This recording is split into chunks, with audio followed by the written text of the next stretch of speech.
तो चलिए आगे बढ़ते हैं हमारे आज के दिन के इस चैनल के दूसरे वीडियो की तरफ। इसके पहले भी एक वीडियो मॉर्निंग में हम पब्लिश कर चुके हैं। वो वीडियो अगर अब तक आपने नहीं देखा तो चैनल के वीडियो सेक्शन में जाकर उस वीडियो को देख सकते हो। और हमारा एक और चैनल है वो भी ज़रूर सब्सक्राइब कर लेना। उस चैनल का लिंक इस वीडियो के डिस्क्रिप्शन में आपको मिल जाएगा। तो देखिए एक बहुत ही बड़ी अपडेट यहाँ पर आते हुए आपको नजर आएगी। इंडिया का इकोनॉमिक स्ट्रेटजी में एक बहुत ही बड़ा शिफ्ट होता हुआ आपको नजर आएगा। बिकॉज जियोपॉलिटिक्स अभी जो चल रहा है उसका ये इम्पैक्ट यहाँ पर बताया जा रहा है। तो ये पूरा का पूरा न्यूज़ या रिपोर्ट है क्या, उसको ज़रा अच्छे से हम समझ लेते हैं। तो देखिए अभी जो टेंशन लगातार बढ़ रहा है मिडल ईस्ट में, हम सबको पता है। तो इसके कारण इंडिया अपना इकोनॉमिक का जो स्ट्रैटेजी है उसको चेंज करता हुआ आपको नजर आएगा। और इंडिया का जो अभी फोकस है वो कहीं ना कहीं शिफ्ट होता हुआ आपको देखने को मिलेगा। कहाँ पर? डोमेस्टिक मैन्युफैक्चरिंग के ऊपर। और आत्मनिर्भर भारत का जो इनिशिएटिव हम पिछले बहुत सालों से लगातार जिसके ऊपर काम कर रहे हैं उसके ऊपर अभी और भी ज़्यादा फोकस यहाँ पर बना हुआ है। अब देखिए इसके पीछे का जो रीज़न है, जो अल्टीमेट एंड गोल है वो क्या है, वो एकदम सिंपल है। जो अनस्टेबल ग्लोबल सप्लाई चेन अभी जो बन रही है उसके ऊपर का जो हमारा डिपेंडेंसी है, देखिए उसको ख़त्म तो नहीं कर सकते एक झटके में, लेकिन रिड्यूस तो कर सकते हैं। उसी के ऊपर यहाँ पर पर्टिकुलरली फोकस चलता हुआ यहाँ पर नजर आएगा। अब देखिए इस बीच मॉर्गन स्टैनली की तरफ से भी बहुत ही बड़ा अपडेट यहाँ पर हमको देखने को मिल रहा है। और उनके हिसाब से इंडिया कहीं ना कहीं रिसीव कर सकता है $800 बिलियन का एडिशनल इन्वेस्टमेंट अगले 5 सालों में। $800 बिलियन का अमाउंट, ये अपने आप में काफ़ी ह्यूज अमाउंट है। और जेपी मॉर्गन जैसा अगर प्लेयर इतने बड़े लेवल पे ये वाला बात करता है तो डेफिनेटली कुछ ना कुछ तो उसके पीछे एक लॉजिक तो होगा। उन्होंने बहुत सारी चीज़ें यहाँ पर बोली है, वो एक एक करके यहाँ पर मैं आपको बताने वाला हूँ। इन्वेस्टमेंट टू जीडीपी का रेशियो ये भी अराउंड 37.5% के आसपास 2030 तक पहुंच सकता है, ऐसा मॉर्गन स्टैनली का मानना है। इसके साथ साथ और भी कुछ इंपॉर्टेंट फैक्टर्स सेक्टर्स सब कुछ यहाँ पर मेंशन किया गया है, वो भी यहाँ पर हम एक एक करके देखने वाले हैं। तो सबसे पहले की सेक्टर्स गेटिंग मेजर इन्वेस्टमेंट, मतलब यहाँ पर जो मेजर इन्वेस्टमेंट का एक फोकस होगा उसमें कहीं ना कहीं एनर्जी सेक्टर कहीं ना कहीं यहाँ पर ध्यान में रहेगा। फोकस होगा ऑयल रिड्यूसिंग के ऊपर, गैस इंपोर्ट्स के ऊपर।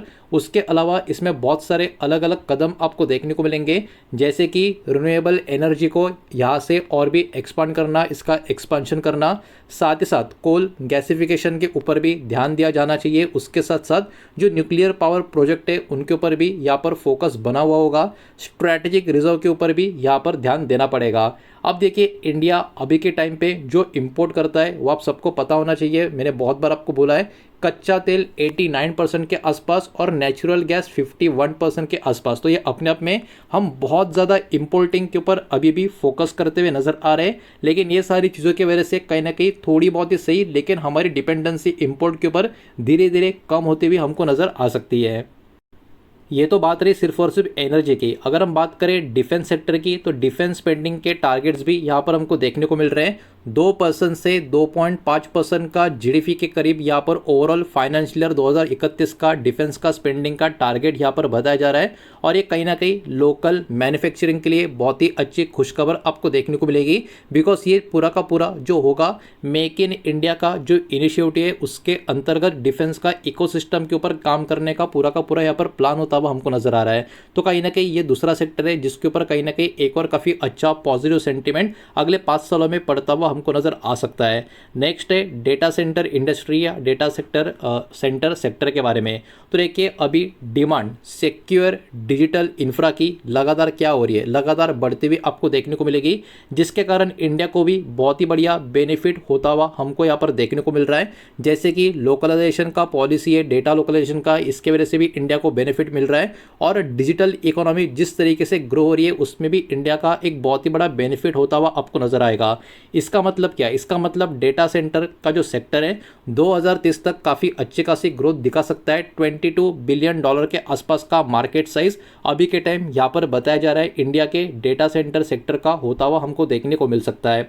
अब देखिए सारी की सारी अब तक चीज़ें जो हमने देखी है, जेपी मॉर्गन का आउटकम, बहुत सारी अलग अलग सेक्टर वाइज बातें, सब कुछ काफ़ी बढ़िया काफ़ी पॉजिटिव नज़र आ रहा है। लेकिन दूसरा बाजू भी हमको यहाँ पर ध्यान में रखना चाहिए, जैसे बहुत सारे चैलेंजेस, बहुत सारे रिस्क भी यहाँ पर हमको देखने को मिल सकते हैं। तो सबसे पहला जो सबसे इशू हमारा बड़ा है, हमारा डिपेंडेंसी इंपोर्ट के ऊपर बहुत ज़्यादा है और उसमें ऑयल, गैस, फर्टिलाइज़र के ऊपर हमारा बहुत ज़्यादा डिपेंडेंसी बना हुआ है। अराउंड 38% रेमिटेंस की बात करें जो आते कहाँ से, गल्फ कंट्रीज से, जिसके कारण इंस्टेबिलिटी का खतरा यहाँ पर बना हुआ रहता है हमारे ओवरऑल आप कह सकते हो ट्रेड के ऊपर। अगर हम बात करें रिवाइज एस्टिमेट जो मॉर्गन स्टैनली का यहाँ पर अभी के टाइम पे निकल कर आ रहा है, जीडीपी का ग्रोथ फाइनेंशियल ईयर 2027 में उनका मानना है 6.2% का रह सकता है। पहले उनका अनुमान 6.5% का था, लेकिन अभी पिछले बहुत समय से जो अमेरिका, ईरान, इसराइल के बीच में बहुत सारी चीज़ें होती हुई हमको जो देखने को मिल रही है, उसके कारण ये ग्रोथ में घट आपको देखने को मिल रही है, कट आपको देखने को मिल रही है। और ऐसा सिर्फ हमारे कंट्री के साथ नहीं, दुनिया के मैक्सिमम कंट्रीज के साथ या सबके साथ ही होता हुआ आपको नजर आएगा।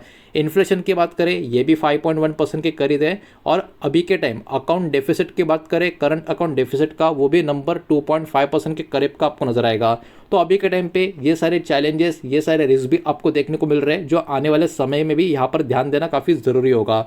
अब देखिए यहाँ से लॉन्ग टर्म आउटलुक की अगर हम बात करें तो यहाँ से जो ग्रोथ एक्सपेक्ट की जा रही है कहीं ना कहीं काफ़ी मजबूत हमारे कंट्री की इन इंडस्ट्री की बनी रह सकती है। 6.5 से लेकर 7% का जीडीपी का रेंज रह सकता है, जो इतने खराब ग्लोबल कंडीशन में कोई बुरी बात नहीं है।